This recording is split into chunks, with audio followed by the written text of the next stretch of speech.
episode of 161st and River, a Yankees podcast. So, today, what we're going to be discussing is stuff that has been going on this week in baseball and also some rumors and things that I've been hearing from people around camp.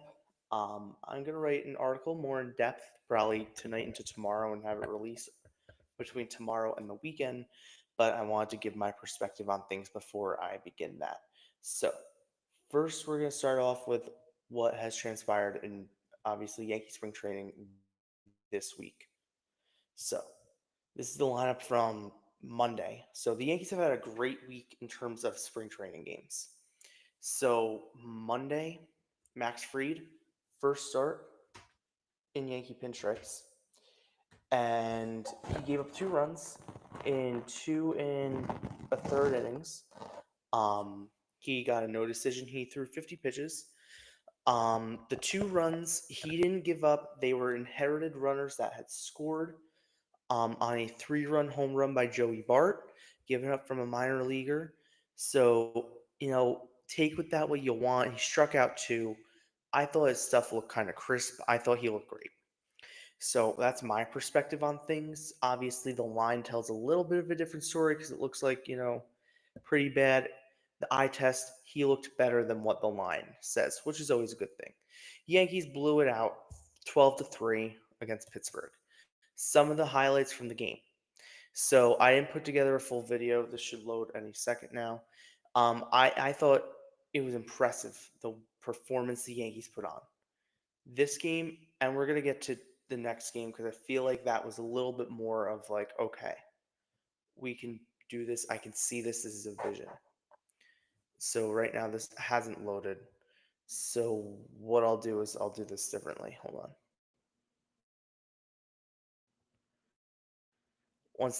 Once Twitter loads, I'll pull that up and do it that way.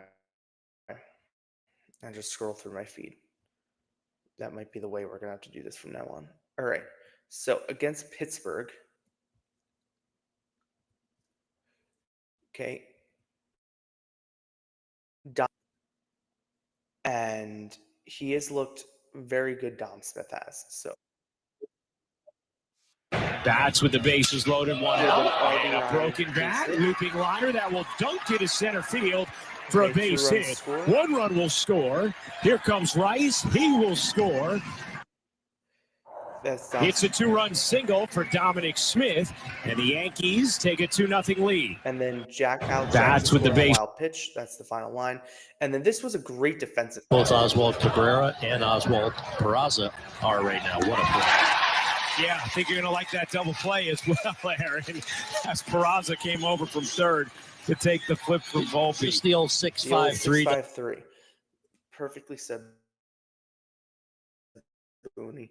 6-5-3 double play. That was fantastic. A great play. Oh, I should have clicked into it. Great play on the 6-5-3 double play. This is a Volpe.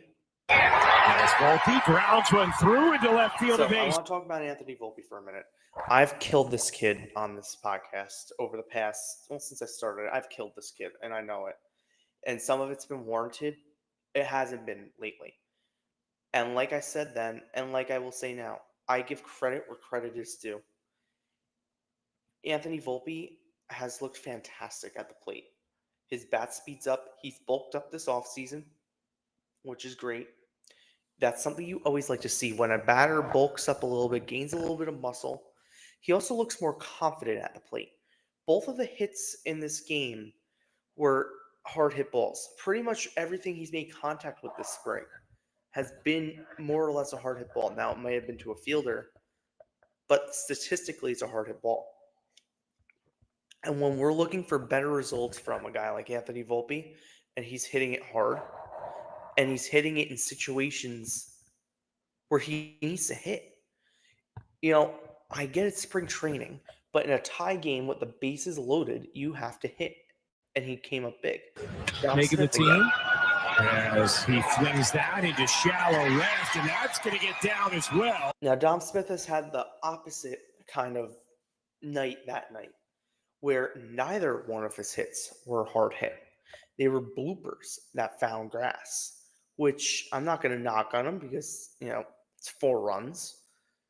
but there's still bloopers that found grass, so that is something. Next one.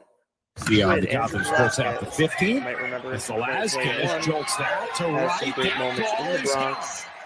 gone. Andrew Velasquez goes yard in the 8th and makes it a 10-3 game.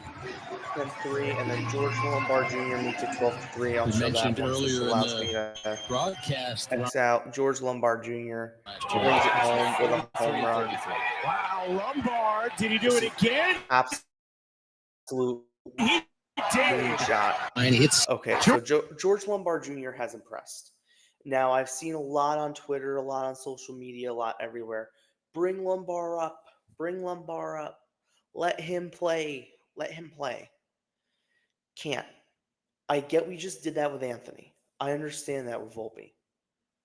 I don't want them to bring Lombard Jr. up because I want Lombard Jr. to be a guy. I don't want them to bring Lombard Jr. up and then us not, him just not look good. I don't want that. I want George Lombard Jr. to come up fully developed and not the way he is right now. And calling him up at this point would be not the right thing to do. Now, the Yankees took on the Phillies. Notable. Two of the pitchers that I'm going to show in a second with the Yankees hit parades. One was Zach Wheeler, who finished top 3 in Cy Young votings in the National League last year, and the other one was Ranger Suarez, who was one of the best relievers in baseball. And the Yankees' major league players and the Yankees' minor league prospects went on to get 10 runs off of them.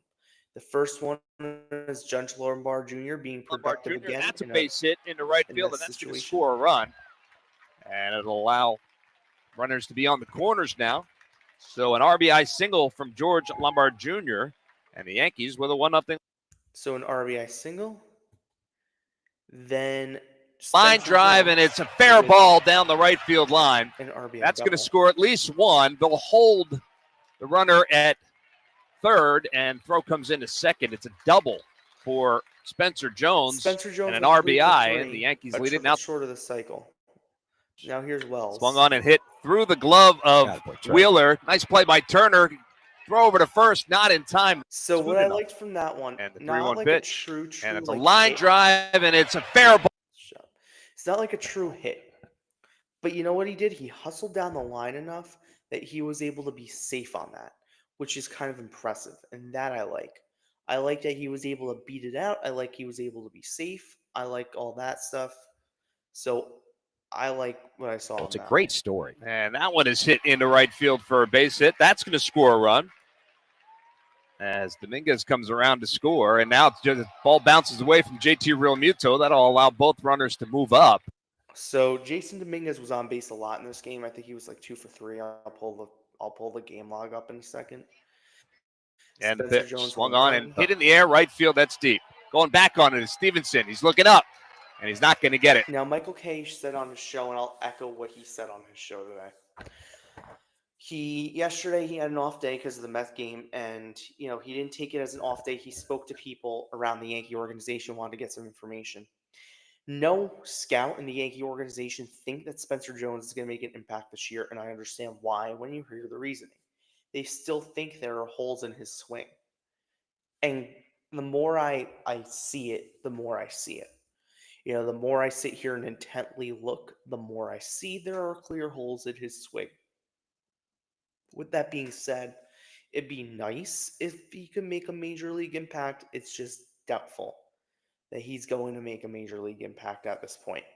But not a bad thing. Now, still, he's going to make. They think George Lombard Jr. also won't make an impact at third base. He hits that high and deep to left field. Kepler's going back. He's at the track, and he runs out of room as well. That ball is gone. A 2-run shot by Paul Goldschmidt. Yankee scouts also told Kay that they like what they've been seeing from Goldschmidt. I'm going to talk about Will Warren for a second. I spoke about him last week on here. I'm going to talk about him again on here. Will Warren this spring has looked like a different pitcher from the one we had last year. He gave up his first run yesterday, a home run to Matt Kepler. And I don't know. I don't see anything bad going on with him. Like, he's just looked very good lately. He's looked like a major leaguer to me. I don't know whether that's, a real thing. He just looks really good. And that gives me a lot of hope for Will, that he can really turn it on and be a major leaguer. I said this and I'll say it again. Joel Sherman kind of confirmed it a little bit today, so did Kay, so did some other guys, and I'll get to Joel Sherman and things he's had to say in a minute. Will Warren should be competing for this fifth starter spot just as much as Marcus Stroman. As a baseball team, why should Marcus Stroman just get the spot because he's making money? Now, if Marcus Stroman was making the case that I'm the better starting pitcher in general, and I'm putting on a better performance, and I think I give my team a better chance to win, different story. From my perspective, and from what I've seen this spring, Will Warren gives the Yankees a better chance to win ball games than Marcus Stroman. Marcus Stroman on Sunday, and I get it's a spring training start, and don't put much stock into things. I will put stock into this. Marcus Stroman on Sunday, the final line doesn't tell you as deep as things went with him. The barrel percentage, the hard hit rate on his balls, all the balls that he was throwing were up in the zone where he got hit. He wasn't pitching at GMS, he was pitching against Atlanta. You also have to remember, Marcus Stroman at Yankee Stadium last year was awful. He was so much better on the road than he was at Yankee Stadium last year, and it wasn't close. So when you think of it that way, Marcus Stroman doesn't pitch well at Yankee Stadium. Marcus Stroman gave up a lot of runs. Marcus Stroman gave up 3 bombs. Marcus Stroman's hard hit rate on the balls are up. Marcus Stroman's pitches are all up in the zone. He's trying to clip the corners. Then he's missing. Then he's walking everyone. Then he's in trouble. And when you culminate that down and you look at Marcus Stroman and be like, you're making $18 million, and this is what you're giving us. Great job. And then you look at Will Warren, you're making $750K, and you've pitched 8 innings, 1 run ball this spring. Struck out at least 10, probably more. I think more than 10, at least 10. Yeah, I'd hedge my bet with Will Warren over Marcus Stroman. And the reason I say that, I probably wouldn't have said that as definitively as I'm saying that now, yesterday or 2 days ago. But the Philly lineup he faced yesterday wasn't a Philly lineup with a bunch of minor leaguers and 2 guys. It was Harper, it was Schwarber, it was Real Milto, it was Baum, it was Turner, it was Kepler, it was all the guys. Philly lineup, they might have choked down the stretch. They might have put up a lackluster performance last year in the NLDS against the Mets. The Philly lineup is still the Philly lineup. And there are still guys in that Philly lineup. Harper should scare a pitcher. Schwarber scares pitchers. Bohm, if he's right, scares pitchers. Trey Turner. Who's the other one I'm missing? Bryson Stott is another one. And you go down the list. And you know what? Will Warren dominated that lineup yesterday. He gave up a leadoff walk. He gave up 1 hit to Max Kepler, which was a home run. He retired everyone else, but 2 batters yesterday. 2. He dominated the Philly lineup. And while he was working and dominating the Phillies lineup, his offense was scoring 10 runs behind him. Let's get back to the run scoring. So a lot to like with Will Warren, and his pitches are looking really good and really sharp and really crisp. Again, it's spring, but that's a Philadelphia Philly lineup that you can match up with any lineup in baseball. Probably except for the Dodgers. JT. Oh, swing and a miss. Good pitch by Williams. The airbender. You get 2 strikes. 2-2 to JT. Oh, swing and a miss. Good pitch by Williams. With a you get 2 strikes. Breaking ball. 2-2 to JT. Top that lineup out. El Marciano. Air center field. Marsh is racing back. He's at the track. He's at the wall. He leaps, and that ball is gone. Training. In the I think opposite 18 plate appearances, 19 plate appearances he's had in spring now, which leads the Yankees. He has, not the highest batting average. You're not really looking at that yet. He's also turned it on. He's also been doing better. The defense in left field is worrisome, and that's going to bring me to my next point with the Joel Sherman quote, and I'm going to talk about that in just a second. So that 12-3, that's where we are. And let me go now to the Joel Sherman. I got it up on the slide, but I'm not going to show that. I'm going to have to fine-tune that before my next session. So this is the one I put up. According to Joel Sherman, multiple sources confirm that the team is focused on acquiring a right-handed bat capable of playing either third base or corner outfield position. Based on his conversation with various industry contacts, Sherman asserts with confidence that this remains a priority for the team. So I want to analyze this for a second. This means a couple things. Number one, Aaron Boone on Yes Network the other night during the Pittsburgh game was talking on Yes, and they asked him about third base, and he kind of referenced without referencing that there could be moves outside the organization that could be moved late in spring training. Now, I checked in with someone today, and I'll read exactly what I was told, kind of not really word for word. Not fully sure, but the sense is that Boone is speaking from experience, that a handful of moves late in camp happen every year. It would not be surprising to see if the Yankees try and pull off a deal to get a third base. That's what I got today. So, an account right there says Royce Lewis, Willie Castro. They want a right-handed bat. Willie Castro's a switch hitter. Michael Kay said it. This team is desperate for a right-handed bat right now. Desperate. This lineup, and I like left-handedness in the Yankee lineup because of the short right porch. This lineup is too left-handed. I never thought I'd say that. They are very, very, very left-handed. Right-handed hitters, you have Goldschmidt, Judge, and Volpe. The other 6 batters in the lineup are either switch hitters who dominate from the left side or left-handed hitters. The only 2 switch hitters, and we're going to pencil Cabrera in the lineup. The switch hitters are Dominguez and Cabrera. Dominguez is much better from the left side than he is from the right side, and same with Cabrera. And Cabrera's not really turning it on anyway. I will also say the loss of Stanton might jog this a little bit more because we're looking at Ben Rice DHing. Do I hate it? No. Do I love it? No. It's kind of a but that's as of now. If the Yankees are looking for a right-handed corner outfielder, that changes some things a bit. The reason that changes some things a bit is I don't know where they're getting a right-handed corner outfielder. I really don't think. I don't think I can think of really a right-handed corner outfielder that's like on the market right now. That like teams are like, let's go get them. In terms of the Verdugo stuff, I think that's no-go. I'm trying to think, and I can't really think of a right-handed outfielder. Comment below if you think of one. I'm open to suggestions. I can't think of one throughout baseball. Right-handed outfielder, corner outfielder.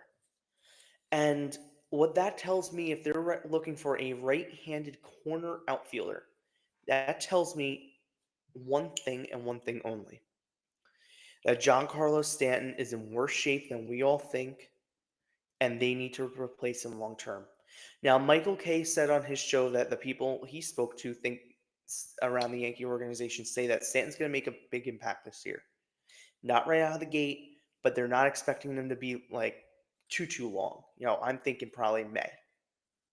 Which, all right, I can live until May with Ben Rice and Everson Pereira and other guys at DH. Maybe you platoon DH, give at bats. I can live with it. But, Stanton's bat's going to be missed a lot. Like a lot. And, They keep putting, they put Wells at leadoff the past few games in spring training that he's played. I'm not going to lie. I kind of like Austin Wells batting leadoff. I don't know why. He's looked actually pretty good in the leadoff spot. When he comes up in the lineup, he provides enough speed for like a decent amount of speed from the catcher. That when he comes up at the top of the lineup, turning over, he's good. As people have pointed out, his on base percentage when he was hot during the summer, June through like August before he got hurt, and yes, he got like hit on the hand, and that directly correlated to his downfall last season, or else I think he would have been better. His on base percentage was 380, which is super high. What do you want from a leadoff hitter? A guy that's going to get on. I don't need him to walk every at bat. I need him to get on, hit singles and doubles. I need him to get on, and if I need him to steal a base, I'm fully confident that Austin Wells can steal a base. I'm also not overly confident that, like another leadoff hitter candidate, that he's going to steal a base recklessly. Like, I think Austin Wells will be somewhat conservative with where he chooses to steal and not an off who. Whereas Jazz Chisholm Jr. might not be as conservative and might cost you an out on the base paths early when you're trying to string things together. And if the top of the lineup looks something like on opening day, Wells, Judge, Bellinger, Goldschmidt, then, the rest of the lineup, probably Jazz 5, and you go down from there. I don't think I'd hate that, like, at all. Like, that's not bad, because then when Stanton comes back, eventually, if he does, or you put the other right-handed hitter, depending on who it is, who knows, Cashman could make, like, some blockbuster trade for someone we're not even thinking right now. That's definitely on the table. He can 100% make a blockbuster trade for someone we're not even thinking and can come in and make a huge impact here. The other one when Stanton comes back, I'm thinking the lineup's going to look like Wells, Judge, Bellinger, Stanton, Jazz, Goldschmidt, then, Volpe, and then, third base, and Dominguez, or Dominguez, Volpe, third base. There's your lineup. Depending on who third base is. But I'm thinking third base, if it's Willie Castro, Willie Castro's your leadoff there. So there you go. I do know there were some conversations with Minnesota for multiple different players, Willie Castro being one of them. Their shortstop, who's made of glass, being another one. There's also like an inkling around the Minnesota organization that certain shortstop would rather stay there and finish his career in Minnesota and not leave. I also don't think Yankee fans would think he's that popular to come here. And I'm referring to Correa. But I do know the conversations have been had. I don't know if he'd be my number one pick, but if you're looking for a guy who's going to impact you, he can hit cleanup, he can hit leadoff, he can hit wherever you need him to. If you're looking for a guy you really want to gamble, I would take that gamble. I think Nolan Arenado is a no right now. I know he's a right-handed bat at third base. I think that's a no. I don't think the Yankees are seriously in on Arenado. I think there's too much money. And I also think the Yankees are kind of scared that they're going to end up with a situation like they have right now with DJ LeMahieu, where they're going to acquire Nolan Arenado, and then he's going to suck. And then the Yankees are going to be stuck paying a contract that they want out of. DJ might be hurt right now. My inclination, and I've heard this from no one, just kind of coincidental, that happened right after his spring training start, and it subsequently happened on his second at bat of the day when he had 3. So why wouldn't they have pulled him out of the game? And that also leads into my inclination that DJ's not really hurt. That this is a cover-up Phantom IL stint. Whether it's from Boone and his goons down on the field to kind of say, hey, Cashman, we need someone at third base. It seems like Brian Cashman is trying to get a third baseman. Now, Sherman and Kay and a bunch of other people that know things also kind of went on to say, Heel's hurt, Though Luis Heel, who I'm going to pull up what he put out today because I thought it was really nice. Though Heel's hurt, that doesn't mean that Strowman's still not expendable. And it was like, what? I was like, wow. Like, though Luis Heel's hurt and is probably out till the break, that's not enough to be like, Marcus Strowman is definitively in this rotation. And he's still expendable. That if they can find the right trade partner, now I heard from someone else today that the Yankees have been trying aggressively all offseason to trade Marcus Stroman. There have been no takers. They had a trade offer out on the table with the San Francisco Giants to bring back a reliever, Taylor Rogers, from them. And San Francisco said no, and hours later, they signed Justin Verlander. So that kind of tells me, all right, no one really wants Marcus Stroman. Now, there are two reasons for why no one wants Marcus Stroman. Number one, there are a few reasons, not two. Number one, Marcus Stroman didn't have a great year last year. Number two, Marcus Stroman has that vesting option that if he pitches 140 innings, it kicks in, which makes it a 2-year deal, not a 1-year deal. And number three, teams might not want the ancillary baggage that comes with Marcus Stroman, which is his attitude. He has a terrible attitude. Let's say Luis Heel didn't get injured. Or let's say the Yankees do the smart thing and think, okay, don't think about money for a minute, and they think about what's best for the team, who gives the Yankees the best chance to win. Because if you're looking at spring training starts and if you're looking at statistics so far, not just lines, but deep into statistics, who gives the Yankees the best chance to win? Marcus Stroman, Will Warren, or Cookie Carrasco? It is, without a shadow of a doubt, Cookie Carrasco and Will Warren. Now, I'm picking Will Warren over Cookie because I think Cookie probably won't be as solid as he looked yesterday. He looked pretty damn good yesterday. Deuced a couple ground balls for double plays. Cookie looked decent. He looked solid yesterday or the day before. That was Monday. Excuse me. Cookie looked pretty good. So, I trust either one of those over Marcus Stroman based on what I'm seeing. Marcus Stroman hasn't proved to me that he could be a viable major league candidate right now. And the Yankees pretty much saying, and these guys who I trust, Joel Sherman and I trust Michael Kay, that are pretty much saying to us, hey, the Yankees still are saying if they can find a suitor that'll take on Marcus Stroman, they're not saying no. That shows how low of Marcus Stroman they think of him, and how high they are on Will Warren, which we already know. They are very high on Will Warren. I'm very high right now on Will Warren, and I wasn't last year. I'm not one of these guys who's going to come out of the woodworks and say he's the next Michael King. He's the next Clark Schmidt. No, but from what I've seen the past couple days, the evidence in front of my eyes says that he looks pretty damn good. And I'd be more comfortable having him start in a major league game than Marcus Stroman right now. If you look at the first 5 games of the Yankee season right now, the first 3 are against Milwaukee at the stadium. The next 3 are against Arizona at Yankee Stadium. Milwaukee's lineup isn't great. Their starting pitching just got better. They got Quintana. They have Nestor Cortez. They have some other guys. And then you got Arizona coming in. They'll have Corbin Burnes going against the Yankees. Probably the last game of the set. If he starts opening day, it'll probably be the last day of the set. But Corbin Burnes will go against the Yankees.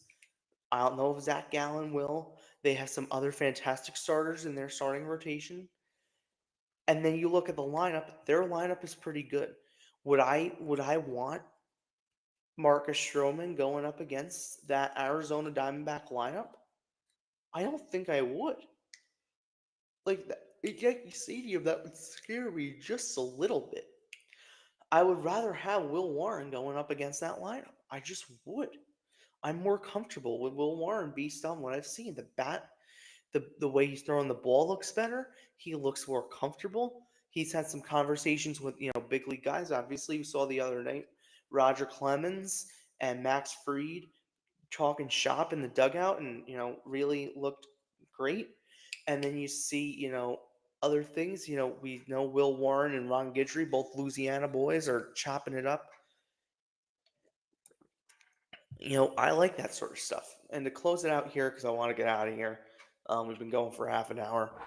Luis Heel posted on his social media accounts today, God knows what he does. Even if you don't understand, he is your strength. In times of affection, God knows what he does. I'll see you soon, fans. And I think that's a great spot to leave it. Luis Heel's not going to be done forever. If it's just a lat strain, he should be back probably closer to the All-Star break, and we'll go from there.